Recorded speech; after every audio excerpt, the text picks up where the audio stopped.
పథకం తీసుకొచ్చింది. ఈ పథకంలో అనేక మార్పులు చేర్పులు చేశారు కదా. ఈ పథకం ఈ రాష్ట్రంలో అమలు చేయాలంటే 4,000 కోట్ల రూపాయలు ఈ రాష్ట్ర ప్రభుత్వానికి భారం కదా. దాని మీద మీరు ఎందుకు మాట్లాడరు? ఆ లోటుని ఎలా భర్తీ చేస్తారు? ఆ భారం ఎలా భరిస్తారు? దీని మీద మాట్లాడాల్సింది పవన్ కళ్యాణ్ గారు. ఇదే శాఖలో 18 లక్షల జాబ్ కార్డులు తీసేశారు కదా.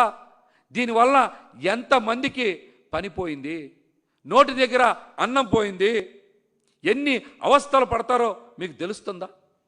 ఇలాంటి అంశాల మీద మీరు మాట్లాడతారా? చెప్పండి, ఇలాంటి అంశాల మీద మీరు మాట్లాడతారా? ప్రజా సమస్యలు పరిష్కరించాలి. మీరు చేయాల్సినటువంటి బాధ్యతల్ని వదిలేసి ఏదో రకంగా విమర్శిస్తే అదిగో నన్ను తిట్టారు అని ఏడ్చి పెడబొబ్బలు పెట్టి పబ్లిసిటీ పొంది చంద్రబాబు గారు చెప్పినటువంటి డైవర్షన్ స్కీమ్